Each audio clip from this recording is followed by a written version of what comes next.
Spectre Vision Radio.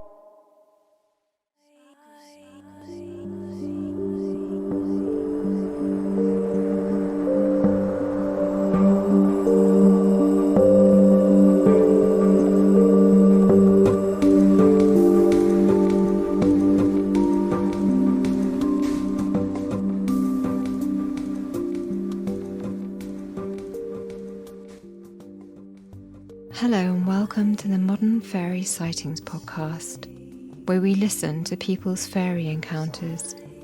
But take heed, we're not talking about winged Tinkerbells here.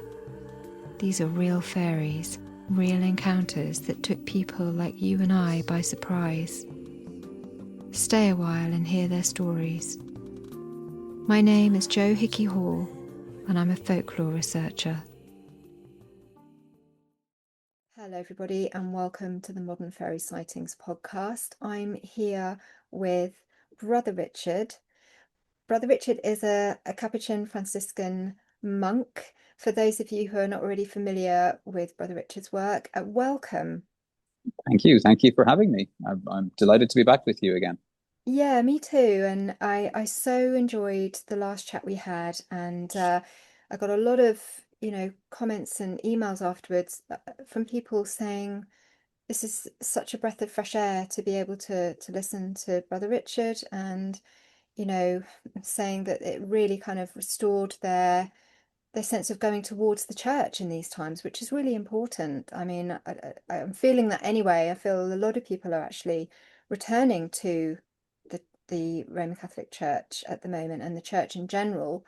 And so it was wonderful to exchange, some discussion around, these topics. And I will say also, of course, you are a poet too, and we are going to be hearing some of your work at the end, as we did last time. So yeah, how have things been for you? Because I'm seeing that you're in a different spot there. Different space. Yeah. So we're mendicant friars, which means we travel. There's always a traveling aspect to it. So every 3 years we gather together for what's called chapter, which is the gathering of all of the friars in a particular geographical territory, and we elect our leadership, and we decide kind of what our priorities are for the coming 3 years. And this is a custom that goes right the way back to St. Francis in the 1200s. And so it's a kind of a constant renewal. And it's part of the Franciscan spirituality is that we are pilgrims, that every human being is a pilgrim. We are all on a sacred journey from birth to death. And as a result, it's a reminder to us not to kind of get locked into any particular place or even any particular job, because we can tend to define ourselves by our places, our jobs, our network of relationships in different places. And so for us, we see ourselves as wanderers. We're moving constantly. St. Francis said to the brothers, they were to be pilgrims and strangers in this world, abiding not long in one place. That was the way he put it. And so I have moved. I'm now in a different community, still in Dublin, in Ireland, but a different community at the moment. And this is the office where the day job happens normally. So this is where I am currently. For those who might be interested, it's inner city Dublin. And it's a very old historic area. The parish that I'm in was founded originally for Vikings who had settled into Dublin after the various Celts and Viking struggles had kind of come to a close. There was an area in Dublin known as Dublin, the Black Pool, from which Dublin gets its name. And this was an area that was kind of set aside for Vikings. And the first parish for Vikings was set up just across the water, over the hill. And the second parish was ourselves here. So there has been a parish community here since the 1060s. So very, very old, but constantly renewing. It's now, a very urban inner city, a melting pot of nations and peoples. So whenever people begin to talk about things like migrants or migration or anything else, as we all know, it's so much in the news, we like to remind them that, the very parish you're in began as a parish for migrants in the 1060s. So yeah. And there's still family lines in the area that would have Viking names that go right the way back to that time. Goodness, what Mm. are those names? Do you know any examples of those names? So funny names, things like Mumbly, for example, is a famous name in the area here. You'd also have kind of Flynn is a kind of a Celtic Viking name. It's a kind of an approximation. So a lot of the names that came out of the north are still present here, and some of those families would have been The area was a markets kind of fruit veg market area traditionally. So a lot of those people would be the kind of markets families. And it's interesting in our baptismal registers here. Now they only go back to around 1600 or so, but you can see that some of the families that are here now were here then. We're there then, I should say. Yeah, Yeah, yeah, yeah. yeah. How amazing. I know I've always wondered about, the Black Pool. Hmm. What were they referring to with the Black Pool? There's different arguments about it. So Dublin has two names Mm. in Gaelic, Dublin, which is the Black Pool, and then Ballyahoclia, which means the fording place of the river of the Wattles, which were kind of a stick bridge or a rush bridge. So they marked two distinct areas, and Ballyahoclia was very much the Celtic part of Dublin, and Dublin was very much the Viking part of Dublin, and they kind of grew into each other then and became the city of Dublin. And then when the Normans came in the 1100s, they sort of restructured Dublin and built a wall around it and made the kind of traditional walled city that you would see in most European places at that stage. So yeah, it was the Blackpool. I mean, they talk about just the dark waters of the Mm. Liffey and a kind of a darker area and a place where the Vikings were able to moor their longships as well. The longships were unusual because they were quite shallow, so you could take them right up rivers. That was how they were able to rage. They could go right Yeah. up the rivers. And as a result, they didn't need deep mooring, but the Blackpool seems to have been the place that kind of the first settlements as such happened there. Mm. So it's talking about the depth. Really interesting. Hmm. Thanks for that. Thanks for You're welcome. clearing that up. I'd often wondered about it.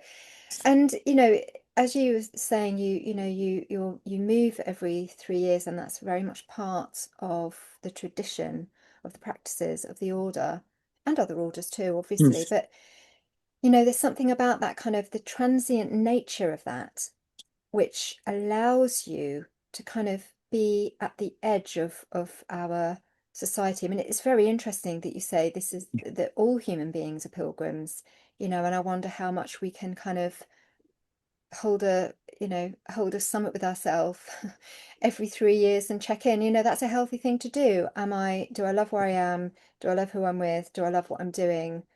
So For there's you, there's a couple of practices that go with it that we have that might be, I mean, that oh anybody yeah. can do. One of the things that we do is what's called well, for us, it's the cell, the room, the celle, the cell. And celle just means small room. It doesn't mean a locked in place, but in the monastic understanding of it. So we would try and have a kind of an audit of what we have or what we're using and to see, well, is there stuff here that over the last 3 years I haven't used or that hasn't been, of use to me? And then that would be placed back into common usage in terms of sharing with the brothers or, giving away to charity or whatever it might be. So to try and travel reasonably lightly.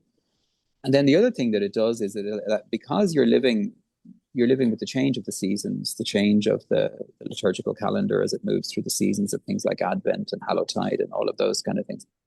And then you're also shifting with geographically as well. So it allows one to kind of step more readily into the kind of liminal spaces, the spaces between as such, and even the fact that two periods for us that would be very important in terms of our own meditative practice would be, dawn and dusk. So we're invited in this particular spirituality of pilgrimage as such to be people who consciously choose the edge, and who find by choosing the edge find that you have a wider perspective as well. Because it's like anything else, when you stand back from something, you see a wider vision, a deeper vision. And often when we're up close and personal and very, very busy and lots of reactivity going on in our lives, it can be difficult to get a sense of perspective.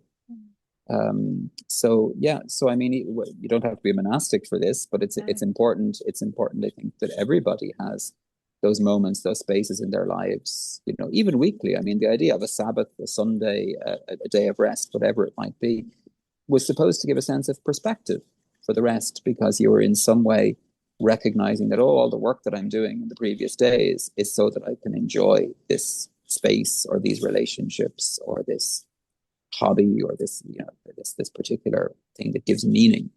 And I suppose so often, for most of us as human beings, we're so busy nowadays, especially, and everything demands instantaneous reaction, that the pauses have to be actually chosen and deliberately taken, so as to make sure that we can be present to these things. And I often say to people, I mean, pursuant to the kind of work you're doing, people who say, well, like, I don't feel anything, or I don't see anything, or I'm not aware of kind of spiritual presences or practices, whatever. So yeah, but make space for them. You don't expect to keep your friends without making space for them. And the same is true for the spiritual practice, whether it's prayer to the divine or whether it's connecting with, creation or whatever it might be. The important thing is to actually make space, to slow down and to move at its pace rather than the pace that this current time seems to kind of want to keep us at, this agitated space. Yeah, thank you. That's very wise advice. And yeah, that's really important to both make time for reflection and as you say, for connecting with, the all, the divine, and whatever may exist in those spaces. And that's what we're kind of talking about today too. It is coming up to Samhain, Halloween, as most people kind of celebrate this time as Halloween. First of all, I'd love to hear how your order, and perhaps how your own kind of personal practice, what your understanding of this time is, and yeah, what your practices might be, both of the order, and whether there's anything personal that you kind of bring in for yourself Sure, too. sure. So I suppose Ireland is kind of Halloween central in many ways, in that a lot of what would be considered as kind of Halloween custom comes out of Ireland and comes out of the kind of Samhain celebration. And I suppose you have to distinguish a couple of layers there. There is the Celtic historical Samhain, the feast of the year that was in fact, it was the New Year. It was the Celtic New Year. It was the beginning of the year, and it was also a typical harvest festival in that sense as well. It was a time to sort of celebrate and give thanks, and a time of fullness and a time of joy, but also kind of looking over the shoulder at the lean times that are coming. So that was present. Then you have Halloween and Hallowtide. So Hallowtide is the shortest of the seasons of the church's year, and it's often one that kind of people are sort of unaware of. I mean, I've met so many people, and so many Christians were unaware that Halloween itself, even the name itself, comes out of Christian practice. It's All Hallows Eve, the feast of all saints. And so traditionally, like many traditional cultures, the church celebrates a feast day beginning with the vigil, the evening before. And so following our Jewish brothers and sisters, the idea was that when it got dark and it was bright enough to see the first star, that's when the day begins. Not dawn with sunrise, but it begins with the darkness of the previous evening. And so everybody knows Christmas Eve, obviously, or New Year's Eve. So there's a very old idea of seeing in the feast through a kind of a vigiling experience of some description.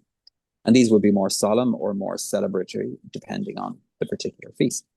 So All Hallows Eve then marks this, and for us it's the beginning of the time when we turn towards the ancestors particularly, and we begin to look at them in their various categories.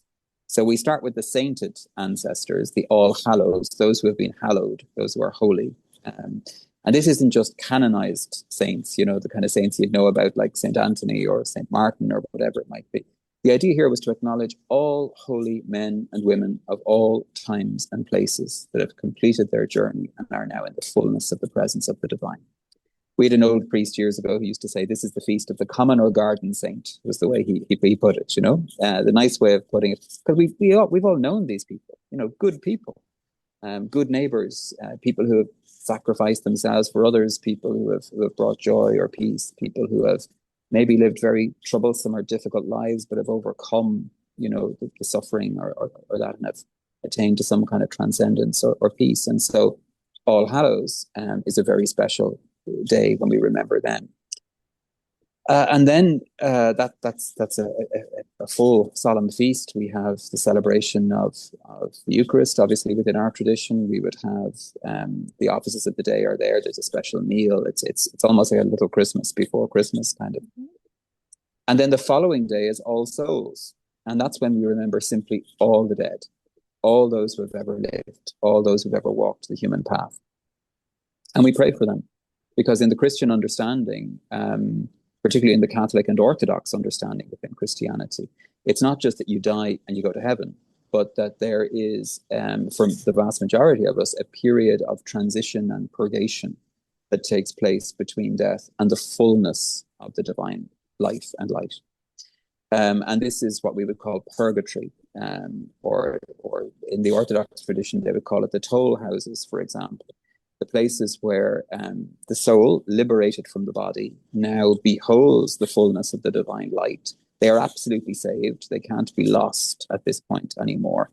But they look within themselves and see the elements of egoism or selfishness or self-centeredness that haven't been purified yet. And so this tension between wanting to be united with the divine, but at the same time feeling, I can't go there yet. I'm not ready there yet. There is a suffering element within this, but it is a joyous suffering, because it's the joy of having come home, but needing to be cleansed and needing to be healed and needing to be renewed. And so sometimes you'll often see purgatory described as fire, and that confuses people because they think like hell or suffering or that. But the idea is that love itself is fire.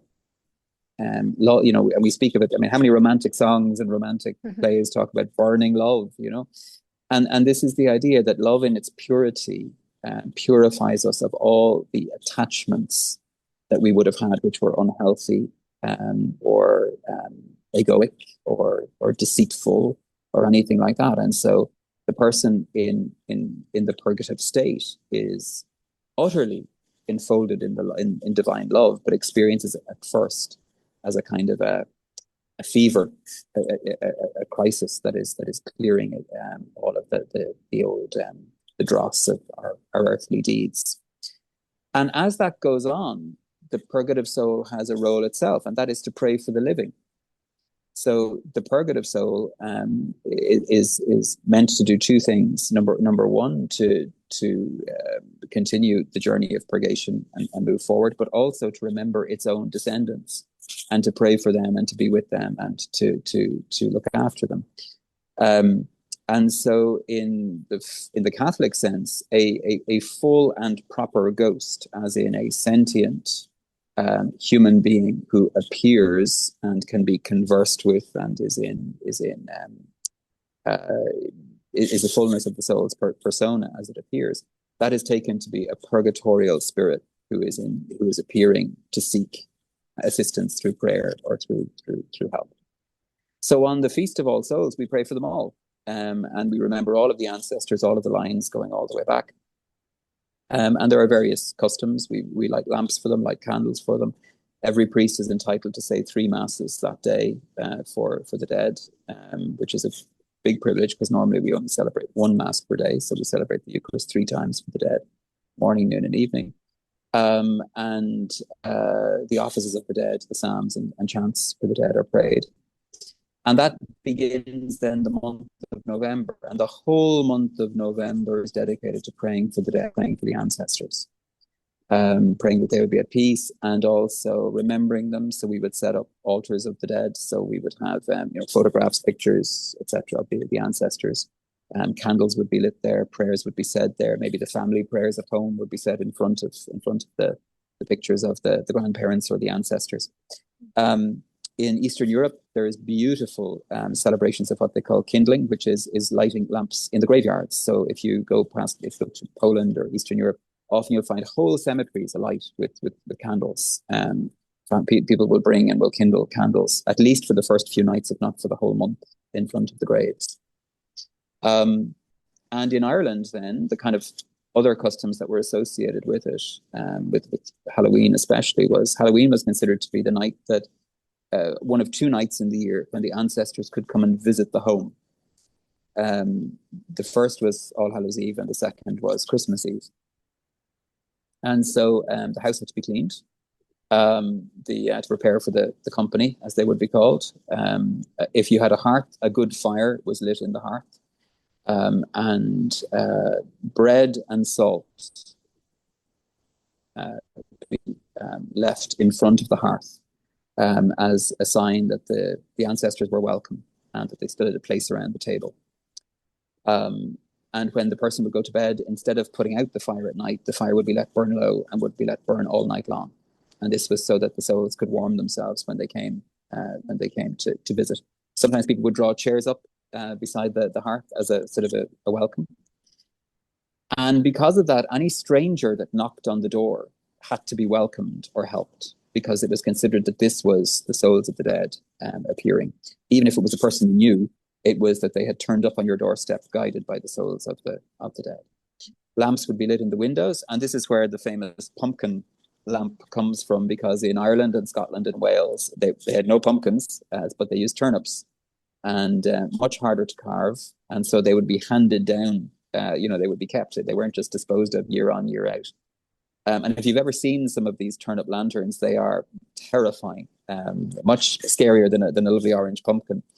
But the idea of this was to scare away anything that could come and would take the souls or would disturb the souls in their journey. And there's a whole legend about the first turnip lantern, a guy called Stingy Jack, who was a soul that had been punished for his meanness, again, not looking after the poor, and was forced to carry his head as a lantern wherever he went as he continued his journeys.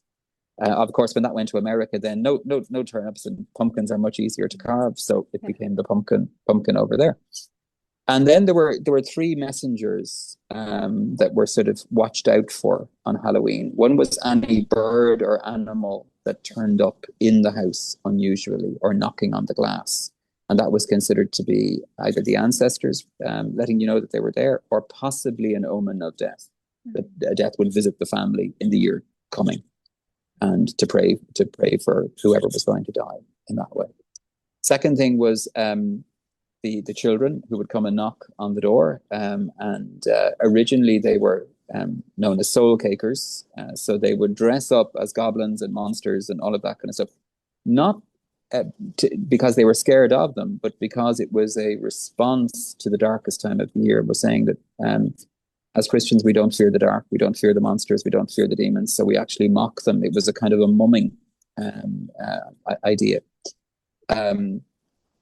And then the children would generally be given autumnal foods. Not anymore, I'm afraid. It's all sugar and sweets and all that kind of stuff. But you were, even when I was a child, it was the actual chant you had as you arrived at the house was, which was repeated over and over by the kids as they would walk down the drive, was "Any apples or nuts, miss? Any apples or nuts? Any apples or nuts, miss? Any apples or nuts?" And that's what you expected to get, was apples or nuts. It's only latterly it became sweets and sugar and all of that kind of stuff. And then you'd have a great night of either roasting the nuts or cracking them or trying to get into them. The last of the ideas then was that because the souls would visit the house, when you went to bed that night, if there was noise around the house during the night, you didn't get up. You left the house to the souls. And the next morning you would check to see what has been moved, what has been shifted, has anything moved. For example, if a photograph of someone was now down, it was considered that perhaps during the year they might suffer sickness or death. These were all little warnings or omens that were considered. Or if a clock had stopped at a particular time, traditional things like that. One of the things that some of the women did, my own grandmother did as well, was that they would fire gaze. So there was a looking into the fire on particular nights that were special nights, to see images or I suppose pareidolia in many ways, but a kind of a way of bringing the second sight forward. And some of them were very skilled at that. And the next day, then the bread and the salt. And I remember in poor countries, because these were very precious commodities, bread and salt, but they couldn't be used for anything else. So anything that had been offered to the dead couldn't be consumed by the living. And this was also true for any offering that was ever made to the fairies as well. You couldn't then consume it afterwards. It had to be distributed. So the bread was broken up and would be sprinkled outside. And if the birds took it, the birds took it, but otherwise it went into the land. And the salt then was used to bless the house. It would be sprinkled in around the rooms, around the hearth, around the windows, as a way of kind of keeping negative influences at bay. So that was the kind of container that we find ourselves in. You mentioned last time we spoke about the food, salt, and water outside, and about how, that was an offering. And it's really interesting to hear as well that, that was then sort of used in turn for the protection too. And one thing that I've noticed about the tradition nowadays is that the children don't offer tricks, because in my day, sort of in early 80s, when we used to go trick-or-treating, I loved hearing the apples and nuts. I've never heard that before. Yeah, For it was, us, yeah, yeah. it's great. Mm. For us, it was just simply trick or treat, but we always had to have a trick. Yeah.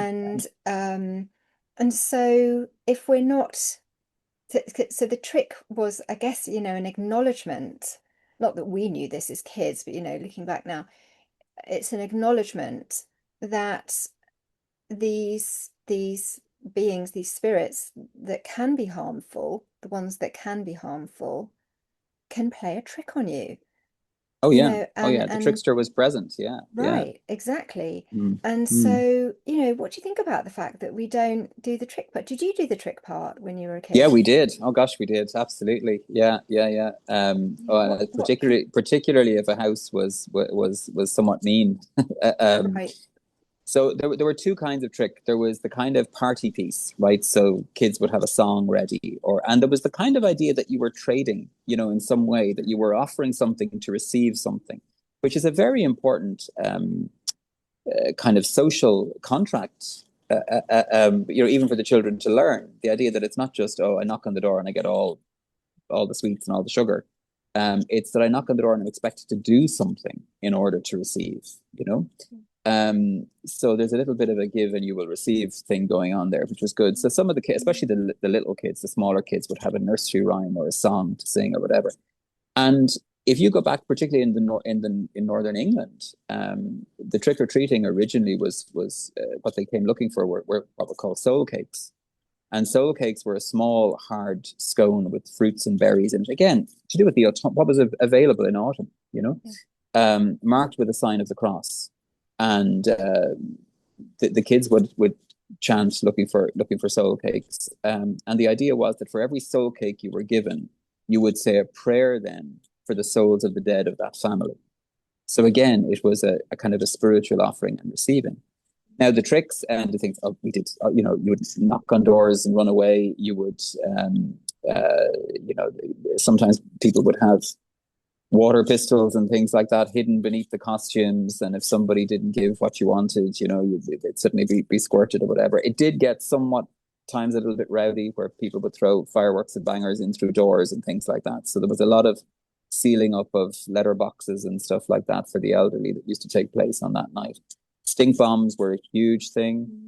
Anything that smelled poor or badly, but again, it was all sort of taken in good fun. It never got to a point of harming or physical harm. It was never anything like that. But the idea was that in some way, if you were stingy, you were going to be punished for being stingy.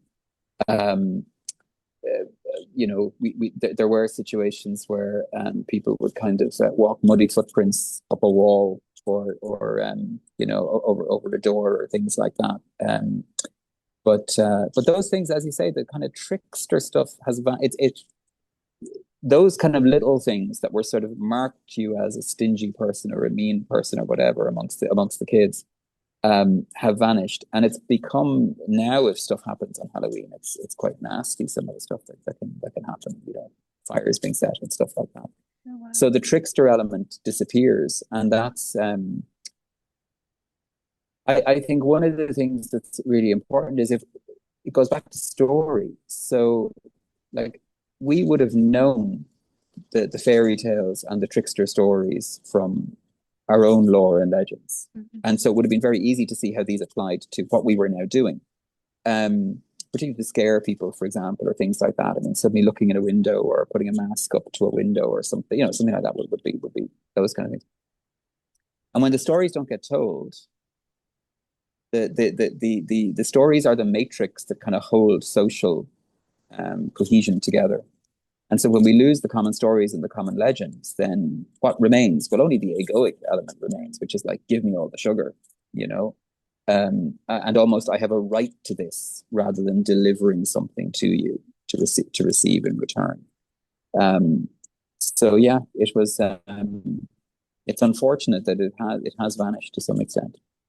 It reflects similarly in fairy tales. We take the kind of the cutesy, maybe beautiful elements, or without actually looking at The Disney version. the Mm. Disneyfied. Yeah, we've kind of ended up with sort of Disneyfied um acknowledgement of these times rather than what's really behind it. I mean, I guess, the aspect of the punishing of the stinginess, we were going, as you were saying before, you're going towards the leaner times, the more difficult times, and people needed to chip in communities and actually be there for one another. If you have a big stash of whatever it is that you have harvested that year, then, I guess it's an encouragement to share that with the community.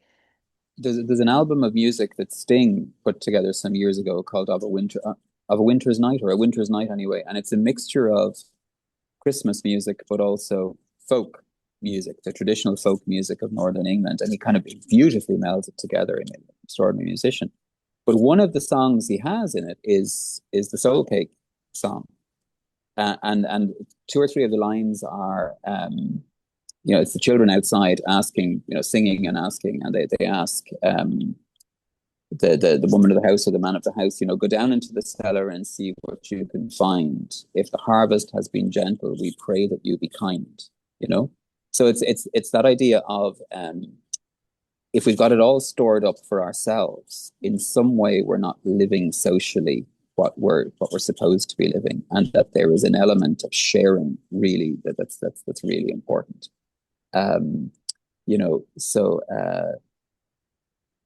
if we don't know those stories, those legends, which also tell us again and again that if we meet a creature, a being, a stranger, whatever it might be, that if we meet them with courtesy and meet them with generosity, then we are far more likely to receive something even better in return than not reaching out to help. So, I mean, some of the things, for example, growing up, we were always taught that a beggar on the street was to be at least acknowledged, not to be ignored, but at least to be acknowledged.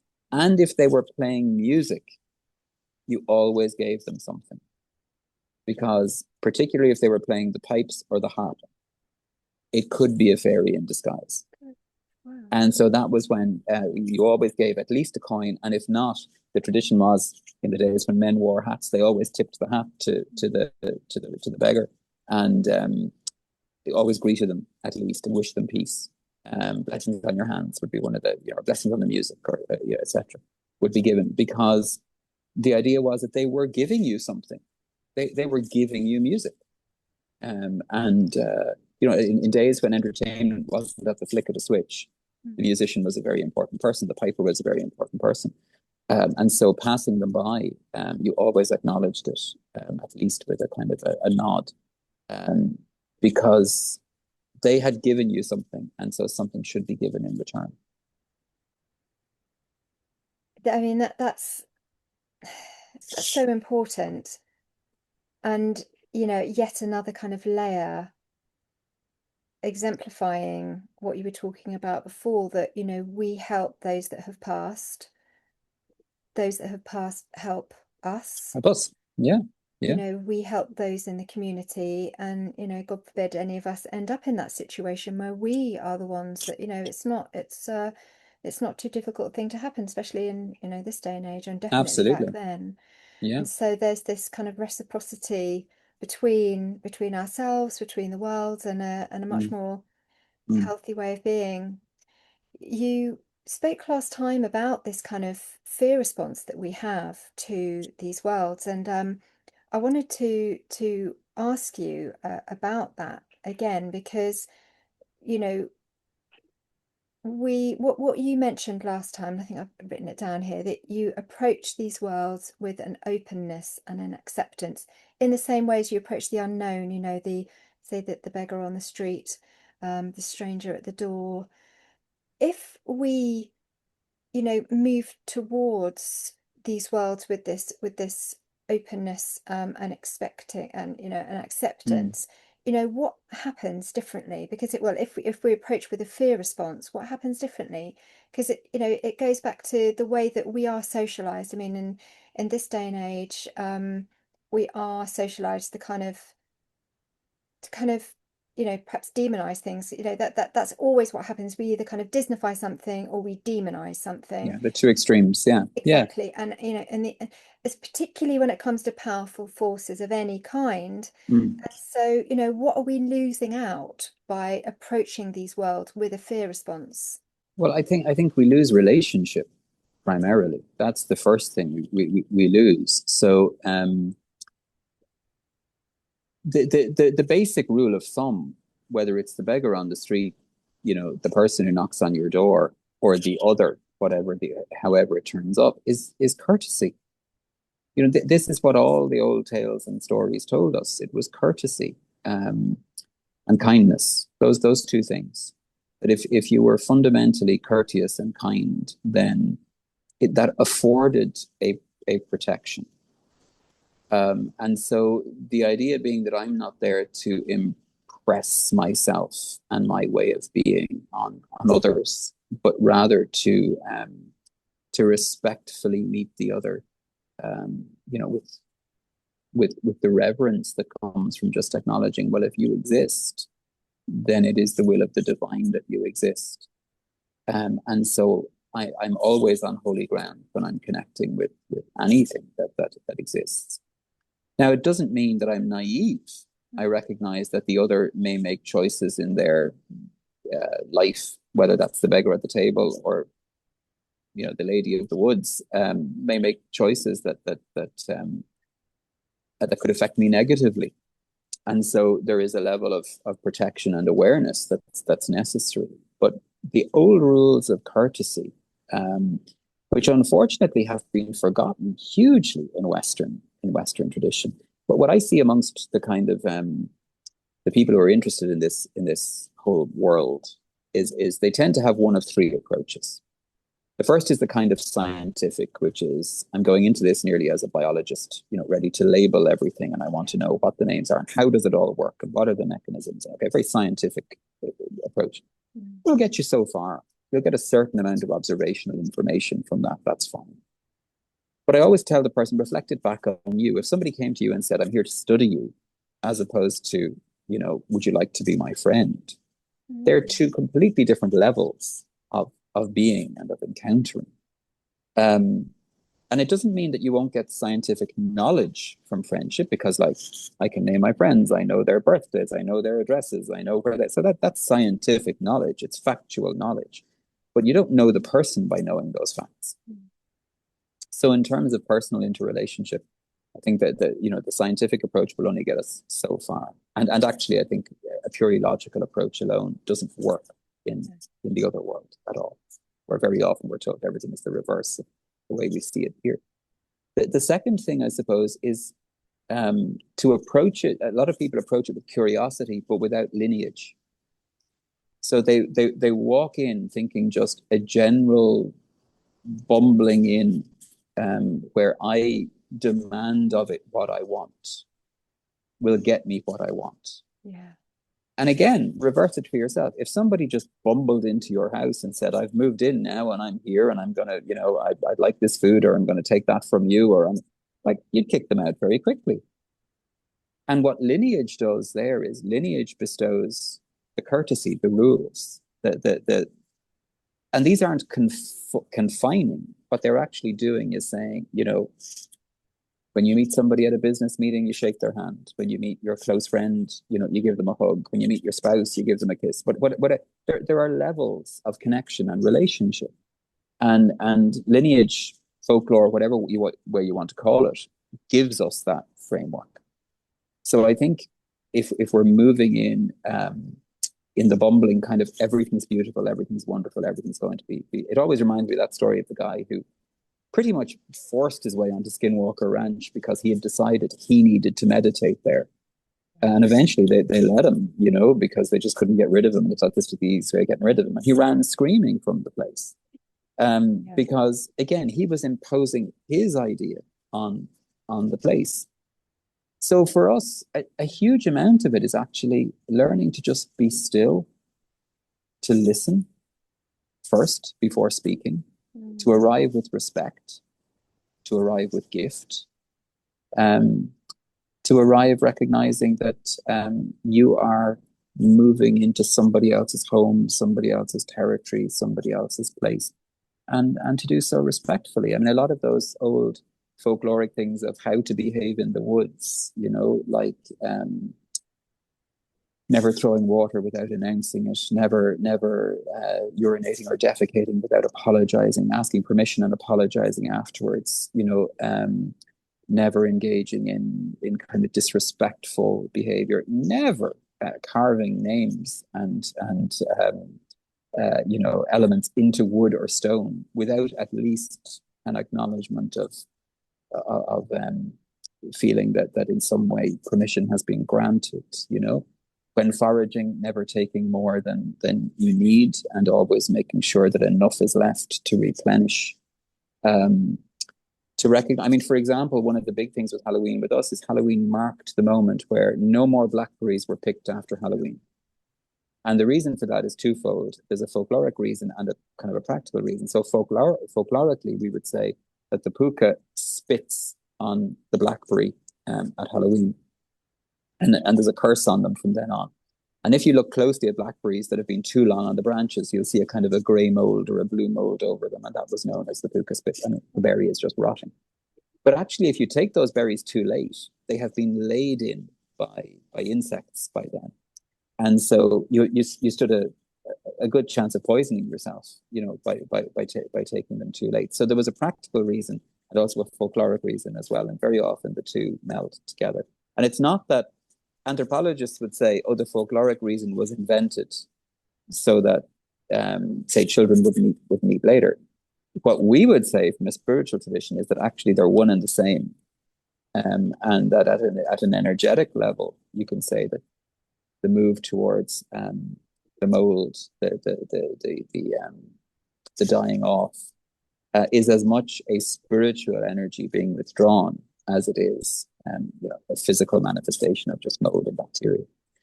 So getting back to what I was saying, I think the last kind of way is to recognize that you wouldn't go to live or to visit another culture without recognizing that I'm on their territory and that I need to be courteous towards them and respectful towards them, and they need to lead me, they need to show me, they need to tell me.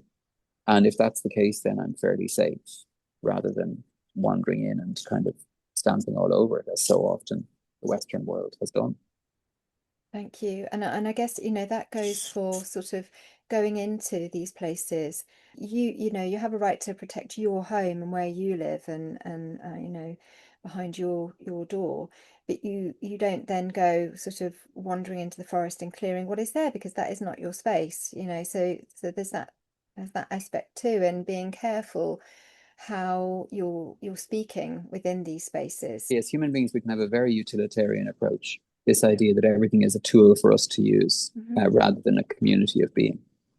And so when we enter into the forest or whatever, I mean, praying in the forest or being, being in creation on spiritual retreat or whatever, that's all fine and perfect and wonderful, and we do it ourselves. But we would always do it in a kind of a gentle way that sort of says, thank you for allowing me to be in this beauty. Thank you for allowing me to be in this grace, and understanding that every being present, whether visible or invisible, is held in a great experience, a great gaze of divine love.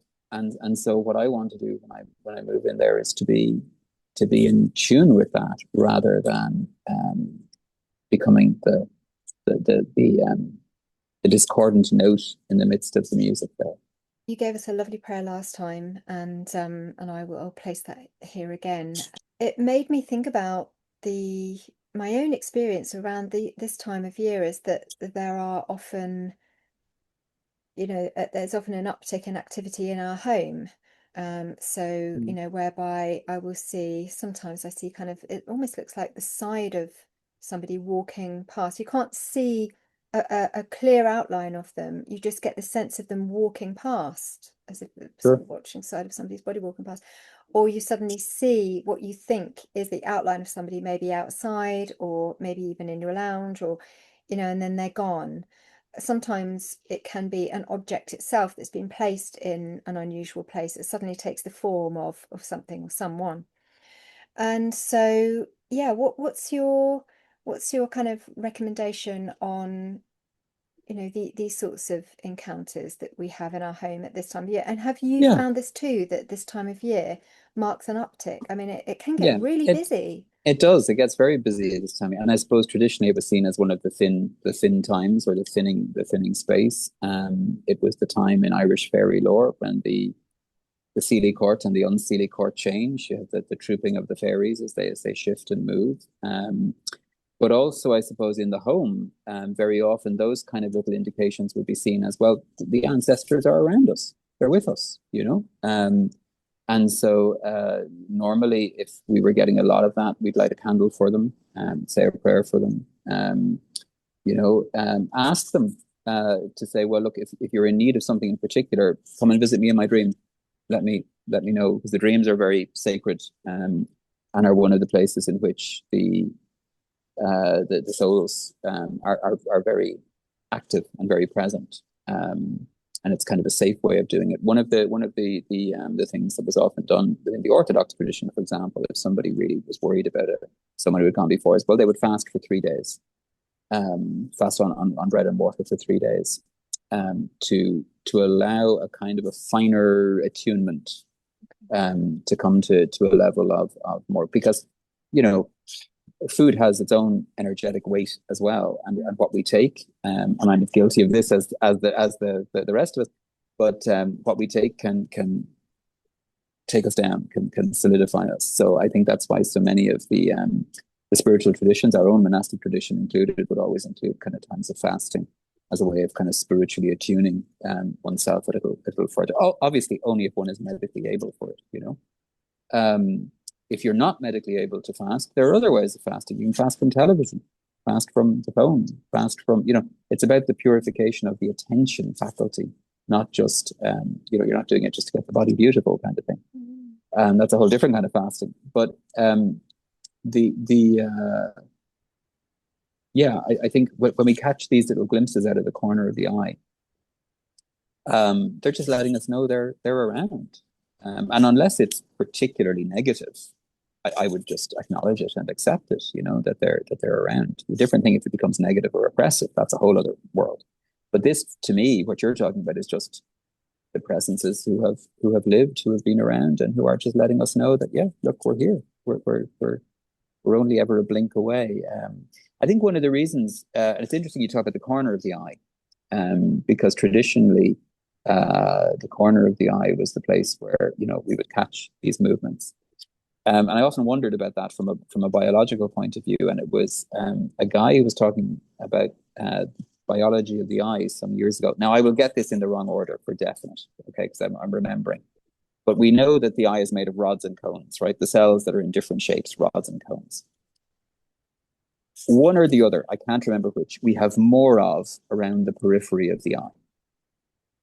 And it seems that they are more sensitive to these kind of whispering, passing visions.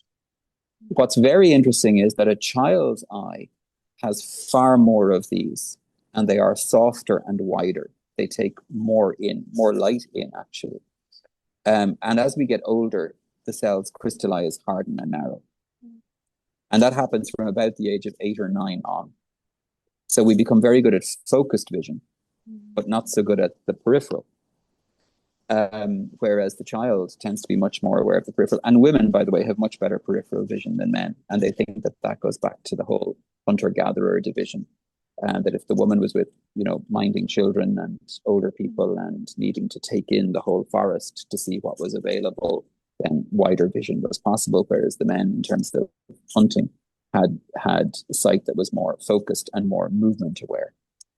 These are only theories, but it's just Yeah. fascinating to parallel them with our experience, Yeah, and I think that's one of the things. Yeah, yeah, that's absolutely fascinating. In these healing workshops I go to, we practice seeing people's auras, and this is something anybody can do. But the point is that instead of focusing, you just let your eyes kind of relax and just let them almost so kind of go often. out of Yeah, focus. And then you see, mm. the shapes, lights around people. I often see sparks around people, especially if they're talking about something that really means a lot to them or that is their truth. Yeah, yeah. The softened gaze is a really important thing, and in fact, it's taught as a contemplative practice, even in terms of how we meet people, how we see people, etc. Because we have that very focused, staring kind of gaze. It's uncomfortable. I mean, the human being doesn't like being stared at. It can be almost predatory, in fact. But the softened gaze is a great the gaze that takes everything in, that sits back and takes everything in. There's a wonderful poet and contemplative teacher now, gone to God, but a guy called Robert Lax, Lax, Lax, who was a great friend of the mystic Thomas Merton. And Lax was a layman, a poet, but he has some beautiful, beautiful writing on what he would call the poetic way of seeing, which is essentially the same way. He talks about, start with a tree and focus on one leaf, and really, really bring your eyes to rest on the one leaf, but then move back and allow the leaf to vanish into the tree and see the whole tree and just be with the whole tree as it moves, to see it as one living being rather than millions of little leaves, but one living being. And he says this is the way we actually begin to encounter the divine in our life as well. It's when we move back and have that perspective that we begin to see, oh, this is how God is present. This is how love is present. This is how even the actual narrative of our story assumes greater meaning when we stand back from it than when we're up close to it. One other thing that we spoke about last time, you were talking about the apparitions. I'm going to read the entire title here by Augustin Calmet, or how to Oh, yes, pronounce I his have it here surname. beside me. Do Yeah. you? Mm-hmm. Oh, great. Yeah, yeah, yeah. The Dissertations on the Apparitions of Angels, Demons, and Ghosts. He was a Benedictine monk, who was charged with basically, I suppose he was kind of a folklorist of his time. He wouldn't have known that kind of word, but he was charged uh, with going around to investigate the opinions. Particularly, there had been a wave of reported vampires in Moravia and Greece. And the church wanted to investigate to see whether there was any truth in this matter at all. And so they picked him as a kind of a very wise man, to go and to investigate. So obviously he had to travel from where he was all the way to Greece. And in his travels along the way, he continually asked people, what about, anything strange going on here? The same kind of stuff that we've all asked. And he slowly collected and collated this and created two works that are now put together into the treatise that you just mentioned there, which originally had the wonderful title of Some Strange Opinions Amongst the Greeks, but thankfully they've changed it to a more appropriate title now. And he was a very logical man, very very down to earth. So, for example, questions of witchcraft and things like that, he very clearly distinguished between the kind of the cunning art, the healers and the curers and those kind of things, and said, look, there's nothing weird or wrong going on with any of that. This is essentially herbalism mixed with prayer, mixed with knowledge that's been handed down, but it's human, and there was nothing. He totally rejected the idea that this was sorcery in the diabolical sense of things like that. He's one of the first to make it very clear that charges of witchcraft were often used to get widows off land. And he was very, very, very strong on the fact that the church should defend people who were being treated like this, and that literally, he says, unless they can sort of produce, demonic proof there and then in a court, everything should be dismissed automatically. He was one of the first to say that the idea that some of the substances, herbs, etc., that people took could be responsible for some of the visions that they were having. Yeah. And he was also very strong on the fact that, yes, spirits do exist. Yes, ghosts do exist. There's a huge amount in it on, visitations from the dead and people who have returned from the dead, the kind of near-death experiences kind of stuff that we would call nowadays. Speaks a little bit about UFOs in the sense of lights and light phenomena. Has some very interesting stuff to say about the kind of house spirits, elves, fairies, what they may be, where they come from, and then finishes with his big investigation on vampirism, which at the end he lands on these things do not exist. That essentially the vampire, in the sense of a human revenant who returns, he says, is one of two things. It is a spiritual manifestation by the diabolical side of things to frighten people, or it's mistaking physical symptoms in corpses of the dead that people didn't know about. So he was, there's a mini series to be made about this guy, a kind of a medieval X-Files. Definitely, he was an extraordinary individual. And I would encourage any of your listeners, thankfully, there's a very good English translation available now of this stuff. And he's fascinating. I suppose one of the, in terms of what's of relevance to specifically to your podcast, he naturally had the question, well, if people, I'm going through everywhere from Germany to Finland to Lapland. He took a very circuitous route. I mean, he made use of his permission to travel. And they're all talking about, gnomes and elves and familiar spirits and house spirits and all of this. What are these things? And he very quickly separates it out into, well, if these things are negative and are causing problems and are hurting people, then he would see them as coming from the diabolical end of things, particularly if they were sowing fear or confusion. That was his thing. But he said we do come across a middle category, okay, the famous middle kingdom of the Irish idea. And he said, if all of these people from all of these times and places are telling us that these things exist, then we would be foolish to think that they don't exist. And the scriptures tell us that there are wonders beyond wonders, wonders not made for the mind of man, etc. And so there's no problem fitting them in scripturally or fitting them in from a religious point of view. And so one of the suggestions he makes is that actually the household, what were known as the household gods of the classical era, the sort of layers and penates and those kind of ideas, he suggests that they may actually have become over time the sort of the tomten, the nissi, the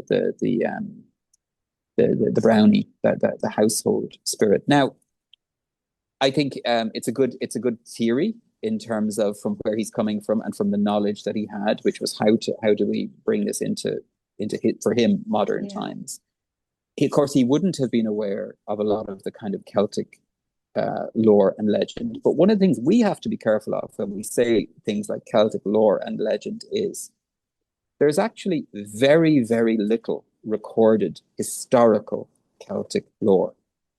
There is a huge amount of Victorian projection onto the Celts. There's a massive amount of that. So an awful lot of what we think of as Celts and Vikings and how they lived and what they did is actually Victoriana projected back through right up to sort of the early 1900s.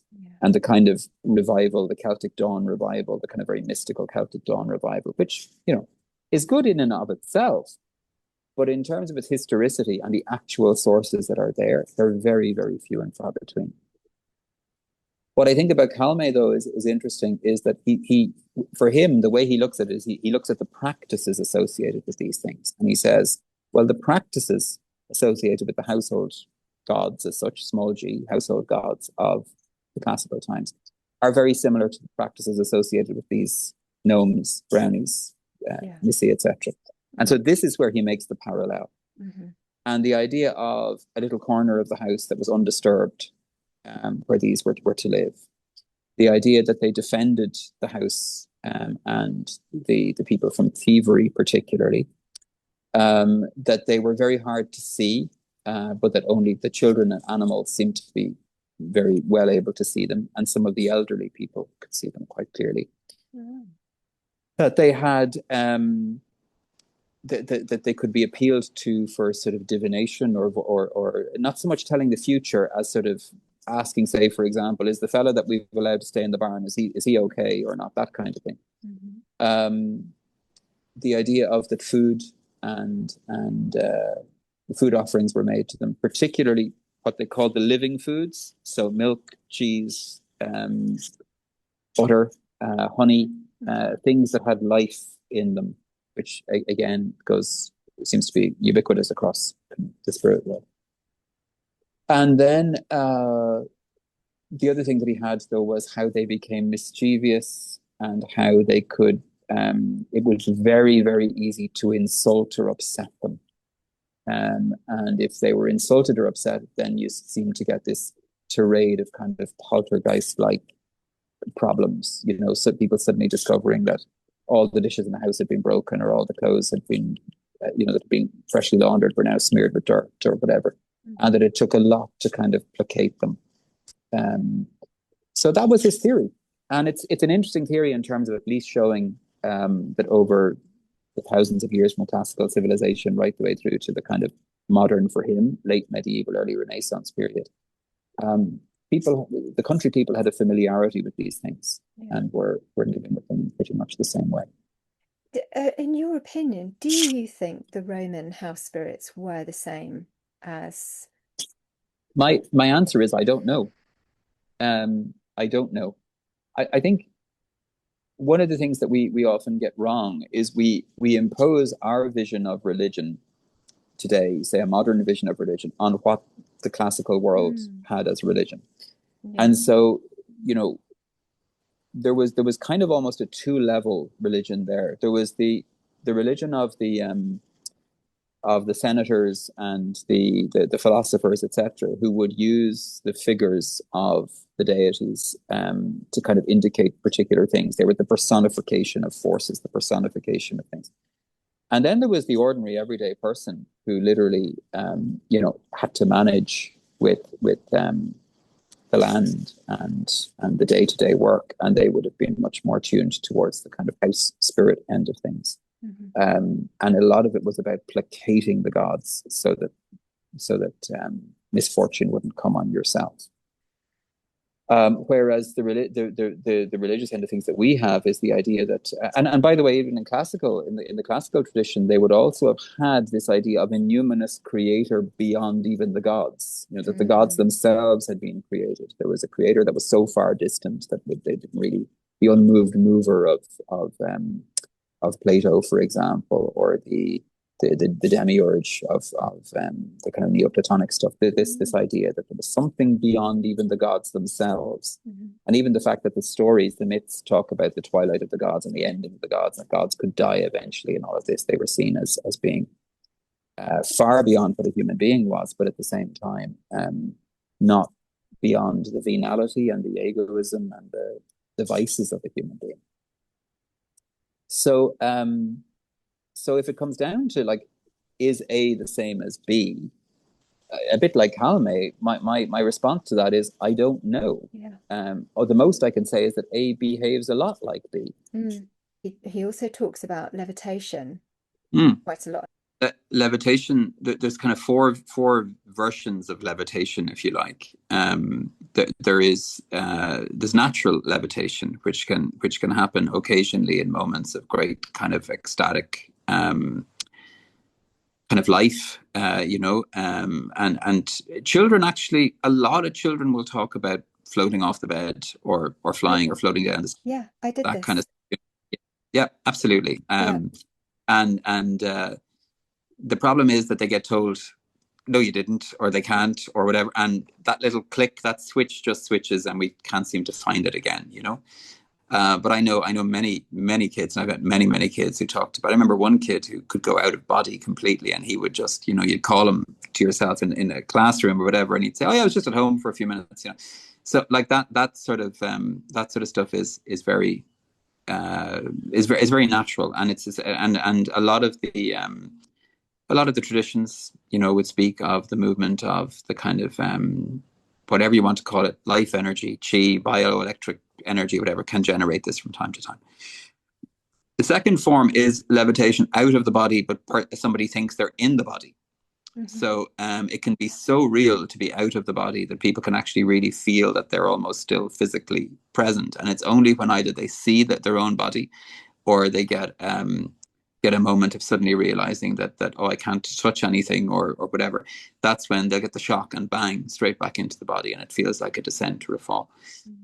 Third kind is to be lifted by a spirit. So either positive or negative, but spirits can lift us. This was one of the things Calmet talks about, for example, is discerning what kinds of spirit are involved with that. And then the final one is what we would call ecstatic divine levitation, which is the person is so filled with the light of the Holy Spirit or the movement of the divine that they, without knowing, often without consciously knowing, they are levitated, but to extreme degrees. So people like Joseph of Cupertino, for example, or these kind of people who, and within that, some of them it's completely ecstatic in that it's beyond their will. They don't know what's happening. And some do know and are able to switch it off or on. So yeah, there's different ways of doing this along the way. Reading about the levitation, hearing about the levitation, really interesting, because not only for myself, but there are a lot of people that I speak to that are either in, in my group, my community, or who are guests on the show, who have experienced this. As children. We all, and say we all did this. We probably all didn't, but the people that have had the experiences, it's not like I'm saying every single child does this, but a lot of children I know, particularly people that report these experiences later on, remember very, very clearly doing this as children, and how they could will themselves to do this in some way. But yeah, I mean that's a whole other thing. There are so many other questions I wanted to ask you, but we'll have to have another chat. But there are some questions from my Patreon community. So Katerina was asking, she said, I'd like to know how Brother Richard closes himself off to spirits and sets boundaries. I've discovered I'm very bad at this. Okay, so obviously there is, within our tradition, there are particular prayers and rituals that we offer daily, which are to shield and protect us. Particularly devotion to one's guardian angel, to the Archangel Michael, especially, and the other angels, but particularly Archangel Michael, and especially Our Lady. So as a friar, daily we place ourselves beneath the cloak, we call it beneath the mantle of Our Lady, and ask her to be the one who kind of accompanies us and who protects us. And being a good mum, which is what she is, she's a good mother. She looks after us, and you don't have to be Catholic to ask her. If you ask her, she'll be there, because she's mother of us all. The second, I suppose, in the more ritualistic end of things, we would use things like holy water, blessed salt, sacred oil that's anointed, the relics of the saints, for example. If I was traveling to places maybe to do difficult problems or cleanses, I would always have relics of the saints with me. They come with me, and often in a hidden way. It can be a way of recognizing if you get a sudden manifestation because you've just brought a relic in. It can let you know that other things know what's there. In terms of ancient prayers, one of the most beautiful ones is what's known as the Lorica, or the armor of St. Patrick. Most people would know the breastplate piece, which is the Christ be beside me, Christ before me, Christ behind me, Christ be above me, etc. But it's a much longer chanted form, and this was a prayer given to St. Patrick, it said, given by the angels to protect him during one of his most difficult times when he also had an encounter with encounter is the wrong word. Also had an experience of kind of shape shifting, actually, because he had to get to a place, a sacred place, and he wasn't able to get there because there were soldiers to stop him. And the soldiers said that they saw a stag pass by when St. Patrick passed by instead. So it's a much longer story. I'll go into it some other time. But as a result, the other name for this for it is the cry of the deer, and it's a beautiful one because it also invokes the elements as well to be present. So yeah, different ways. The other, in terms of just basic practical ways, be grounded in the body, be grounded in prayer, be grounded in we talked about the ancestors, for example, asking our holy ancestors who have gone before us to be with us and to protect us because they can see and they're around us in a special way. So I think the more grounded we are, the better. And the more we let go of the egoic self and just simply get involved in compassionate service to others, that grounds us more than anything else as well. Thank you. I have to say, as you said, cry of the deer, I saw Mm, with one of these flashes that we were talking about before, when someone's talking about something that is mm, true or meaningful, I saw a little flash even at the side of my laptop. Now, as I'm looking at you, I can see you on screen, but in the air to the mm, left of my laptop is the flash, as you said that, so that brings up a lot of yeah. questions for me, but again, that will be for another time. But you spoke last time about people inadvertently making agreements with spirits. I'd like to know how we break or change those agreements. What are some ways to show respect to them without giving up our power or agency to them? Now, some of what you've just, talked about in this discussion will Mm, apply to that. mm. But is there anything else that you feel needs So, to be so in noted terms there? of particularly where things have been promised, okay, think about it in a human way.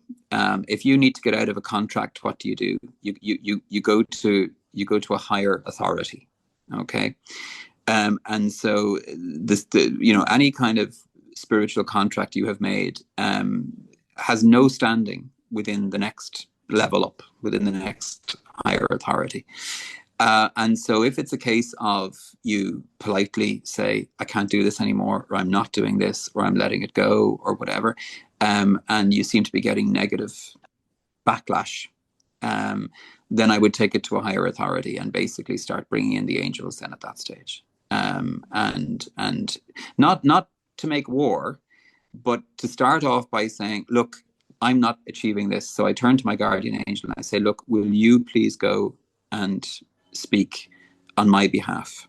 Mhm. And this can be done, by the way, even in terms of human meetings. A lot of the Yeah. saints would say if they had a difficult human meeting coming up, they would say, look, I'm going to get it wrong. I know I'm going to say the wrong thing or whatever. So, guardian angel, you go and speak to their guardian angel beforehand and let it be peaceful. And it's incredible what that can achieve.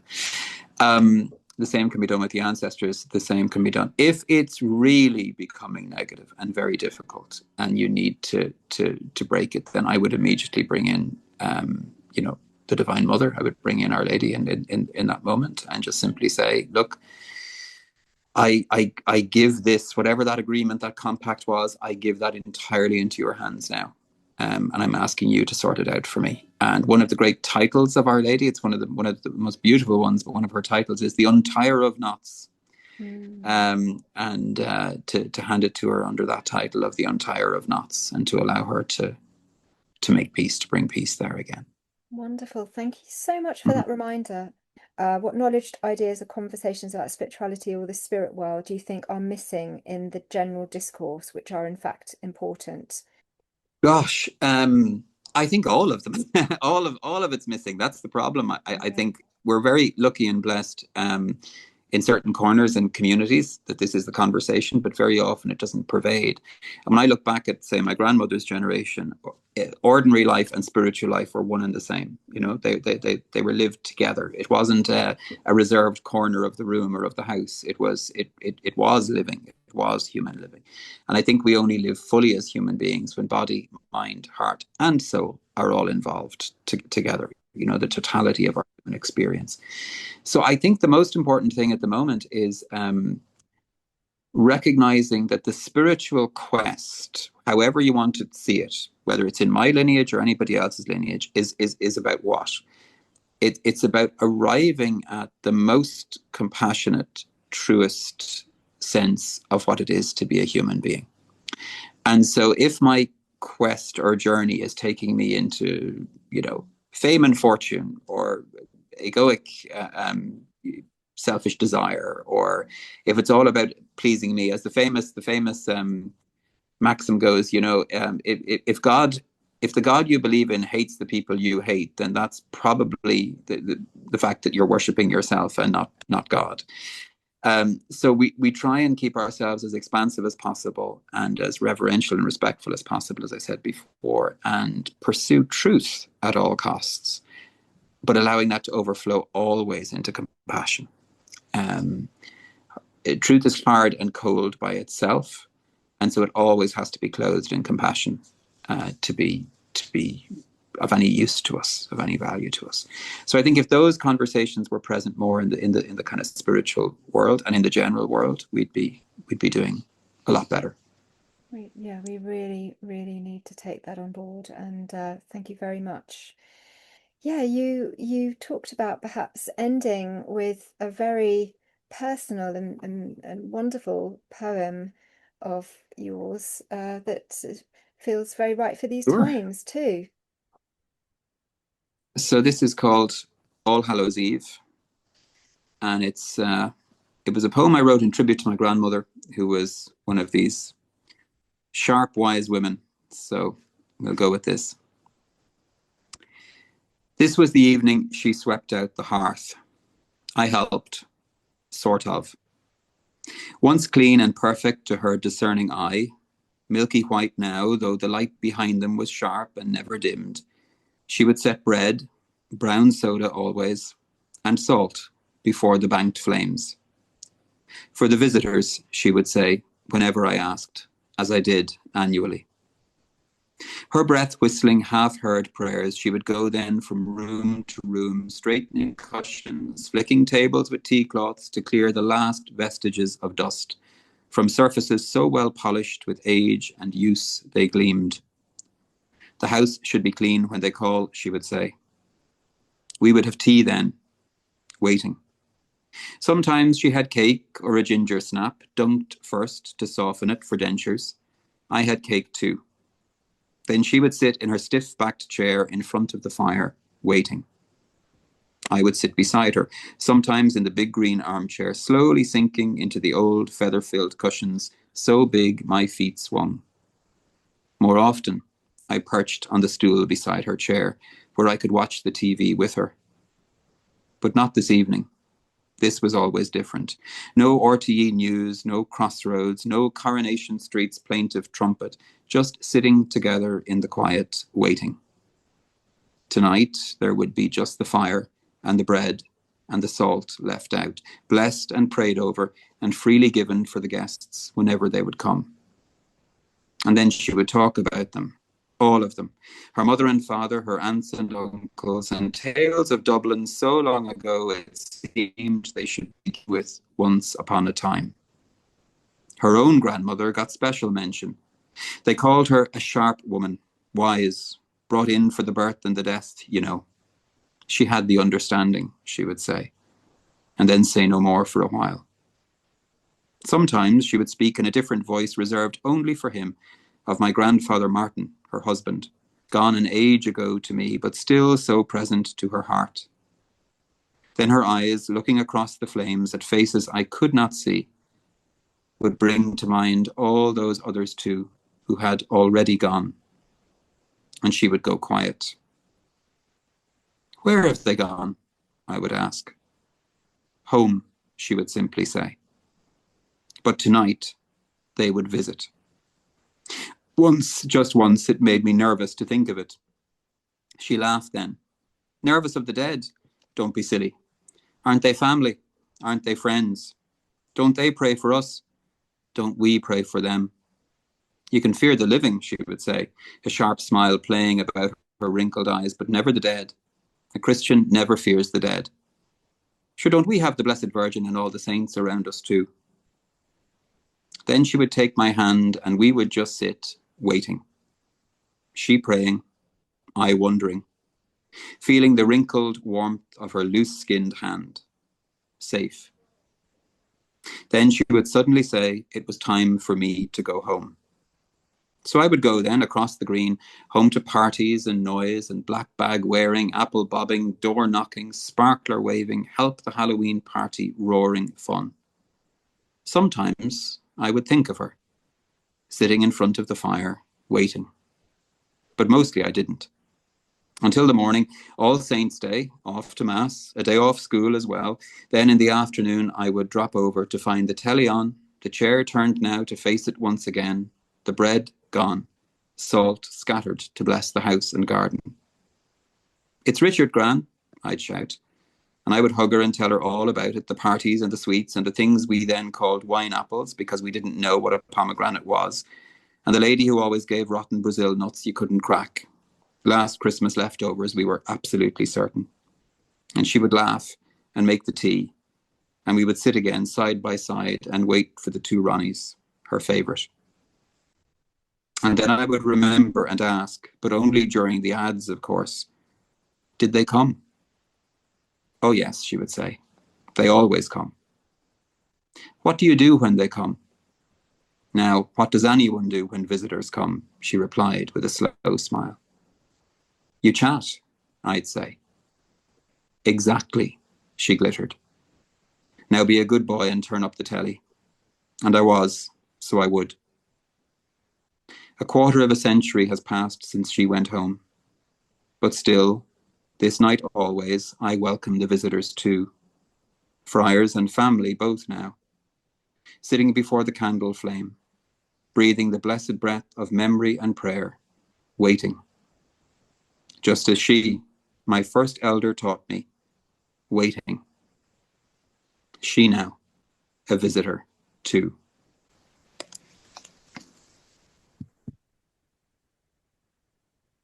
Really, really moved by that. Thank you. That absolutely, absolutely wonderful. And it's the stillness that brings is quite something actually. And hopefully each of us this year can hold both, the quiet time, the waiting time for our loved ones, and the joyous side of things for, children in our lives, or the child within us too, going along to these Absolutely. celebrations. So thank you so much for sharing that. It's absolutely wonderful. I feel very, very, I feel like something's been satiated in me. Wonderful. Really great. I don't know if you noticed, but halfway through, the lights have all just gone here. Oh, The electricity stopped. So they're with us in many ways. They really are. I did. Yeah. I felt a lot in that. And I'm going to go and sit quietly. And I mean, I do a sprinkling of these kinds of traditions each year.